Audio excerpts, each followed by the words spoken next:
मनीष सिसोदिया को कोर्ट ने फिर भेजा जेल। केजरीवाल के झूठ से मनीष सिसोदिया की जनता में फूट।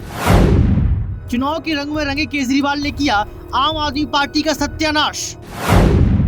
क्या खुद को बचा पाएंगे अरविंद केजरीवाल?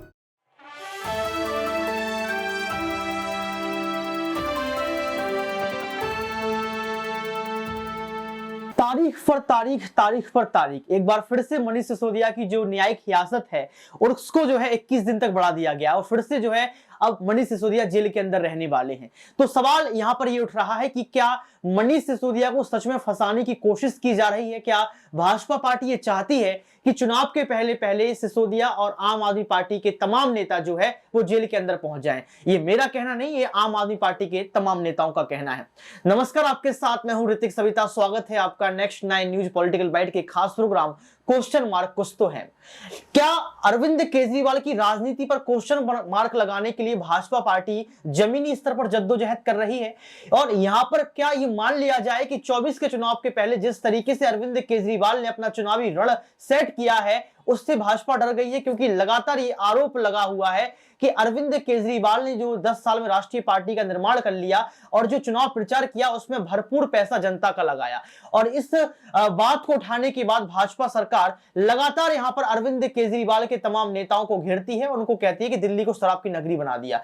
तो यहां पर तारीख पर तारीख क्यों मिलती चली जा रही है और क्या चुनाव और के बीच में यहां पर कोर्ट पर भी क्वेश्चन मार्क लगना जरूरी है? सर, आपका बहुत बहुत स्वागत है। सर, कैसे देखते? कल भी हम चर्चा कर रहे थे और लगातार हम दूसरी बार ये चर्चा कर रहे हैं यहाँ पर कि सिसोदिया की जो है 21 दिन की फिर से जो है हिरासत को बढ़ा दिया गया है। इसको आप कैसे देखते हैं? चुनाव से जोड़कर देखते हैं या फिर इसमें सच्चाई है? देखिए, बिल्कुल। और ऋतिक, अपने आप में महत्वपूर्ण मसला भी है क्योंकि अगर लगातार देखा जाए तो 8-9-10 महीना तकरीबन सिसोदिया को जेल के अंदर हो गया है और ऐसे में बड़ा सवाल यही उठ रहा है कि उनके खिलाफ अगर पुख्ता सबूत हैं तो उनके खिलाफ आगे कार्रवाई क्यों नहीं की जा रही। हमेशा यही सुनने को मिल रहा है कि 20 दिन बढ़े, 1 महीना बढ़ा, 2 महीने बढ़े और बढ़ते बढ़ते आप देखिए 8-9-10 महीना उनको तकरीबन जेल के अंदर हो गया। तो ऐसे में बड़े सवाल उठ रहे हैं कि क्या वाकई उनके खिलाफ कोई पुख्ता सबूत हैं। और सबसे बड़ी बात जो कही जा रही है कि भाई ऐसे मामलों में देरी होती है, 6-7 महीने में रिजल्ट नहीं आते, साल भर लग जाता है, उससे ऊपर भी लग जाता है। लेकिन रिजल्ट आने का जो प्रोसेस है आखिर उसमें इतनी देरी क्यों हो रही है? क्योंकि सब कुछ अगर खुला हुआ है, सब कुछ सामने है। आप ये कह रहे हैं कि शराब नीति की बात कर रहे हैं, आप और भी चीज़ों की बात कर रहे हैं, आप मनी लॉन्ड्रिंग की बात कर रहे हैं। तो ऐसे में जब सारी चीज़ें हैं आपके पास और सब पुख्ता सबूत होने की आप बात कर रहे हैं तो फिर इसमें देरी क्यों हो रही है? कि अदालत के सामने वो चीज़ें नहीं रखी जा रही? क्या जानबूझ के जो है सबूतों को डिले किया जा रहा है, यानी कि सामने जो फाइल है वो पेश करने में देरी की जा रही है? तो ऐसे में सबसे बड़ा सवाल यही है कि वाकई जो आम आदमी पार्टी के नेता कह रहे हैं कि भाई हमारी पार्टी को कहीं ना कहीं कह सकते हैं कि दबाने और उसको एक तरीके से दरकिनार करने का प्रयास किया जा रहा है। और लगातार देखा जा रहा है कि आम आदमी पार्टी के जो नेता हैं उन्हीं के ऊपर शिकंजा कसा जा रहा है, चाहे संजय सिंह हो, चाहे मनीष सिसोदिया हो, सत्येंद्र जैन हो और अब अरविंद केजरीवाल के ऊपर जिस तरह की बात सामने आ रही है। तो उसको लेकर लगातार जो आम आदमी पार्टी है वो यही कह रही है कि हमारे साथ दोहरा रवैया अपनाया जा रहा है। लेकिन फिर भी देखिए अदालत के सामने जो चीज़ें हैं अदालत उसी पे विचार विमर्श करती है, लेकिन जो प्रोसेस है उसमें कहीं ना कहीं डिले हो रहा है। और जो ईडी है, तमाम और भी जो जांच एजेंसी इसमें काम कर रही थी, वो कहीं ना कहीं चीज़ों को उस तरह रख नहीं पा रहे हैं और लगातार तारीख पर तारीख वो बढ़ाती चली जा रही है। ये अपने आप में सवाल खड़े कर रहा है कि क्या वाकई उनके खिलाफ कोई सबूत हैं, और सबूत हैं तो आखिर उनको रखने में ईडी इतनी देरी क्यों कर रहा है? सेवा में हम निस्वार्थ रोशनी सिर्फ सरकार में देखते हैं कि अगर किसी में निस्वार्थ रोशनी काम करने की है तो सरकार में है। सरकार जनता के लिए निस्वार्थ काम करती है।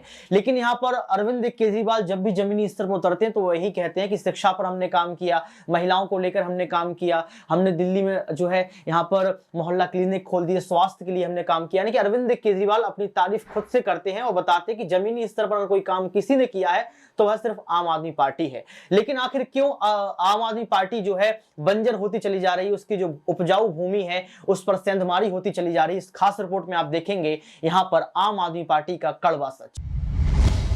शराब घोटाले में गिरफ्तार किए गए आम आदमी पार्टी के नेता मनीष सिसोदिया को राउज रेवेन्यू कोर्ट ने एक बार फिर तिहाड़ जेल भेज दिया। सिसोदिया की न्यायिक हिरासत को 11 दिसंबर तक के लिए बढ़ा दी गई। कोर्ट ने मंगलवार को इस केस की लंबी सुनवाई की और कहा कि ईडी ने अब तक कई दस्तावेज आरोपियों को उपलब्ध नहीं कराए हैं। इस बीच अदालत ने वकीलों से नाराजगी जाहिर की और CRPC की धारा 207 के अनुपालन को जल्द से जल्द पूरा करने को कहा ताकि इस मामले में ट्रायल शुरू हो सके।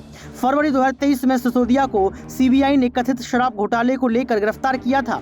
सिसोदिया पर आरोप है कि उन्होंने आबकारी मंत्री रहते हुए गलत तरीके से शराब नीति बनाई और इसके जरिए शराब कारोबारियों को अवैध तरीके से फायदा पहुंचाया। लेकिन सवाल ये उठ रहा है कि आखिर मनीष सिसोदिया के इस मसले को लेकर, इस मामले को लेकर कोर्ट इतना देरी क्यों कर रही है। अगर मनीष सिसोदिया यहाँ पर बेगुनाह साबित हुए, उनकी कोई गलती नहीं हुई, तो 300 दिन जो जेल में रहे हैं उसकी भरपाई कौन करेगा और उनकी राजनीति का हिसाब कौन करेगा। क्योंकि आम आदमी पार्टी का यही दावा है कि यहाँ पर सिसोदिया की कोई गलती नहीं है। वहीं अरविंद केजरीवाल बुरी तरीके से फंस चुके हैं, उनकी राजनीति पर सवाल खड़े हो रहे हैं और ये कहा जा रहा है कि आप जो फ्री की राजनीति कर रहे हैं, आप जो गंदी राजनीति कर रहे हैं, आप जो झूठ की राजनीति कर रहे हैं, यही आपका काल बनेगा। तो क्या अरविंद केजरीवाल और सिसोदिया, संजय सिंह, तमाम नेता जेल पहुंचकर यहां पर खुद की पार्टी की नैया डुबो देंगे? तो देखा आपने यहाँ पर लगातार यहाँ पर आम आदमी पार्टी के कामों पर तो चर्चा हुई है और उसके साथ साथ हमने इस रिपोर्ट में यह भी देखा कि किस तरीके से आम आदमी पार्टी के तमाम नेताओं को टारगेट भी किया जा रहा है। लेकिन सवाल ये उठता है कि अगर ईडी सीबीआई के पास पुख्ता सबूत हैं तो अभी तक पेश क्यों नहीं कर रही है। क्या ये बिल्कुल मान लिया जाए कि चुनाव के पहले पहले अगर मनीष सिसोदिया जेल के बाहर आ गए तो यहाँ पर आम आदमी पार्टी की छवि में कहीं ना कहीं महत्वपूर्ण जो है एक मुद्दा देखने को मिल जाएगा। सर, आप कैसे देखते हैं कि अगर यहाँ पर सिसोदिया जेल के बाहर आ गए, संजय सिंह जेल के बाहर आ गए, तो क्या इससे भाजपा को घाटा हो जाएगा? यही वजह है कि जेल के अंदर है। जी बिल्कुल। और ऋतिक, आप देख रहे हैं कि जिस तरह से लगातार ये बात कही भी जा रही है कि भाई आम आदमी पार्टी को जिस तरह से दबाया जा रहा है, उनके खिलाफ जो माहौल बनाया जा रहा है, साजिश की जा रही है, वो यही बताता है कि आम आदमी पार्टी ने 10 साल के अंदर जिस तरह से दिल्ली में सत्ता हासिल की, पंजाब में सत्ता हासिल की, उनके कुछ MP भी अब इस समय सदन के अंदर मौजूद है। तो जिस तरह से कल भी अरविंद केजरीवाल यही बात कह रहे थे कि भाई हमने जो ग्रोथ की है उससे कहीं ना कहीं बीजेपी डर रही है और लगातार हमें इसीलिए दरकिनार किया जा रहा है, इसीलिए हमारे ऊपर तमाम तरह से गंजा कसा जा रहा है, चाहे ईडी के जरिए, सीबीआई के जरिए, पुलिस के जरिए, और लगातार हमारी छवि को धूमिल करने का प्रयास किया जा रहा है। तो ऐसे में आरोप जो उनकी तरफ से लग रहे हैं वो इसलिए भी कहीं ना कहीं सच नजर आते हैं क्योंकि जिस तरह से ढीला ढाला रवैया अपनाया जा रहा है, चाहे संजय सिंह का मामला हो, चाहे मनीष सिसोदिया का मामला हो, सत्येंद्र जैन का मामला हो, तो ऐसे में सवाल यही उठते हैं कि जो विपक्षी दल है उनके ऊपर जो ईडी, सीबीआई और तमाम ऐसी जो एजेंसियां हैं वो लगातार फुर्ती के साथ में काम करती हैं, तेजी के साथ में काम करती हैं। वहीं अगर बात करें कि जो सत्ता पक्ष के लोगों पर कोई आरोप लगता है तो वो ढीला ढाला रवैया हो जाता है, उसमें थोड़ा सा उतनी चुस्ती फुर्ती नजर नहीं आती। तो यही कहीं ना कहीं वजह है कि लोग भी ये बात कहते हैं कि भाई सोच समझ कर जो केंद्र सरकार है वो ईडी का इस्तेमाल कर रही है। हालांकि ऐसा भी नहीं है कि सिर्फ इसी सरकार में ऐसा हो रहा है, हमेशा देखने को मिलता रहा है कि पिंजरे का तोता कहा जाता था सीबीआई को और ऐसी तमाम सारी चीजें कही जाती थी। लेकिन कुल मिलाकर अगर देखा जाए तो आम आदमी पार्टी के जो नेता, आपने कहा कि जेल में बंद हैं और अगर वो बाहर आते हैं तो फर्क पड़ेगा, तो मुझे रीति लगता है बाकी फर्क पड़ेगा। और अगर उसमें महत्वपूर्ण बात एक और जुड़ जाती है कि अगर वो निर्दोष साबित होते हैं, उनके खिलाफ कोई कह सकते हैं जो आरोप लगे हैं वो साबित नहीं हो पाते, तो बीजेपी की और ज्यादा किरकिरी हो जाएगी। लेकिन सर, मैं आपसे सवाल यहाँ पर ये भी लेना चाहूंगा कि क्या कंपटीशन आम आदमी पार्टी से ही है? क्योंकि मुझे जहां तक लगता है कि आम आदमी पार्टी भी राष्ट्रीय पार्टी बननी है, हर कोई चाहता है कि अगर जो शुरुआत कर रहा है तो उसकी शुरुआत अच्छी हो। तो यहाँ पर हर बार देखा जाए तो दिल्ली MCD की हम लोग बात कर लें, हम किसी भी राज्य की बात कर लें, आम आदमी पार्टी को ही टारगेट किया जा रहा है। ये टारगेट करना भी कोई साजिश के तहत है, क्योंकि अरविंद केजरीवाल बार बार यही बात दोहरा रहे हैं जहां पहुंच रहे हैं वहां। जी बिल्कुल। और सही कह रहे हैं आपने कि जिस तरह से दिल्ली में तीसरी बार मुख्यमंत्री बने हैं, MCD में उन्होंने अपना कहीं ना कहीं कह सकते हैं कि पहली बार उनकी सरकार MCD में भी बनी है, तो ये सब बता रहा है कि किस तरह से आम आदमी पार्टी जो है वो तेजी से बढ़ रही है। लेकिन ग्राफ उतना भी बहुत शानदार ठीक है, अच्छा है, लेकिन ये नहीं कहा जा सकता कि हर राज्य में जा रहे हैं और चुनाव जीत के आ रहे हैं, ये बिल्कुल नहीं है। क्योंकि अगर आप देखें, गुजरात में बुरी तरह से हारते हैं, जमानत जब्त हो जाती है ज्यादातर उनके लोगों की, उत्तराखंड में बुरी तरह से हारते हैं, यूपी में बुरी तरह से हारते हैं और भी हिमाचल में बुरी तरह से हारते हैं। तो कहने का मतलब ये है कि हाँ, इक्का दुक्का राज्य में, चाहे पंजाब की बात करें या दिल्ली की बात करें, दोनों छोटे राज्य हैं, वहां पर अपनी सरकार बनाई है, लेकिन अभी भी बहुत सारे आजमाइश होना बाकी है आम आदमी पार्टी की। ये नहीं कह सकते हम कि भाई उसने सफलता के झंडे गाड़ दिए हैं। और देखिए, उस सफलता को संभालना भी आपको आना चाहिए, क्योंकि जिस तरह के शराब नीति का आरोप इनके ऊपर लग रहा है और जैसे घोटालेबाजी, घपलेबाजी का उसमें जिक्र निकल के सामने आ रहा है, तो ये बताता है कि कहीं ना कहीं आम आदमी पार्टी की जो नीतियां हैं वो भी कमजोर हैं और सही से वो एप्लीकेबल नहीं कर पा रही। क्योंकि ईमानदार खुद को कहते हैं, कट्टर ईमानदार कहते हैं बल्कि, और उसमें जब इस तरह के आरोप लगते हैं तो बाकी सब शक और शुबा तो होता ही है कि कहीं ना कहीं तो कोई गलती है, कोई बात है, कोई जांच की आंच उन तक पहुंच रही है, इसीलिए वो इतना हड़बड़ाए हुए हैं। तो हम लोग कहते हैं कि विकल्पों की उपलब्धता ही स्वतंत्रता है। अगर विकल्प आपके पास है तो आप स्वतंत्र हैं, एक विकल्प नहीं तो दूसरा विकल्प अपना लो, तीसरा विकल्प अपना लो।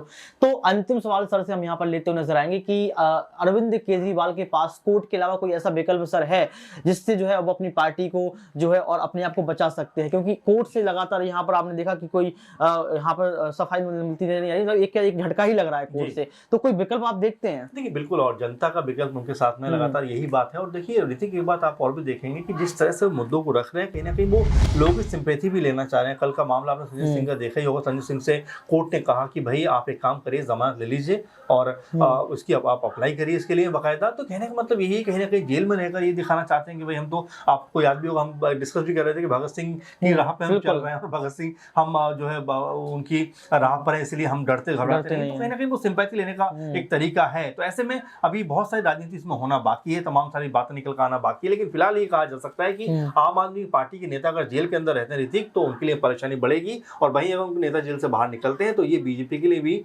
परेशानी बनेगी। बिल्कुल, यहाँ पर अमन सर ने आपको बारीकी से बताया कि परेशानी जो है कैसे बन सकती है, और ये भी बताया कि विकल्प क्या है। सबसे बड़ी बात सर ने यहाँ पर कह दी कि जनता ही सबसे बड़ा विकल्प केजरीवाल के लिए है। अगर जनता ने चाहा तो, क्योंकि उन्होंने पहले ही कहा था कि जनता जो बोल देगी हम वही कर लेंगे। तो अब देखना ये पड़ेगा कि किस तरीके से तारीख पर तारीख बढ़ती चली जाएगी, और क्या आम आदमी पार्टी के नेताओं को सच में जेल में डालने का एक साजिश रची जा रही है, और चुनाव के पहले क्या अरविंद केजरीवाल भी जेल के अंदर होंगे। तमाम सवाल अभी क्वेश्चन मार्क के अंदर ही है, कोई जवाब इसका निकलकर सामने नहीं आ रहा है। लेकिन अभी 5 राज्यों का जब निष्कर्ष, जब रिजल्ट सामने आएगा, परिणाम सामने आएगा, तो पता चलेगा कि अरविंद केजरीवाल की भूमिका चुनाव के स्तर पर क्या रहेगी। क्या अरविंद केजरीवाल किसी राज्य में फिर से 1-2 सीट निकाल पाएंगे? क्योंकि हम लोग बात करें तो अरविंद केजरीवाल का जो एक रणनीति है, जो स्ट्रेटेजी है, उस स्ट्रेटेजी में हम देखते हैं कि उनको सिर्फ 1-2 विधायक की जरूरत होती है हर एक राज्य में, क्योंकि वो सिर्फ अपने अभी पैर पसार रही हैं।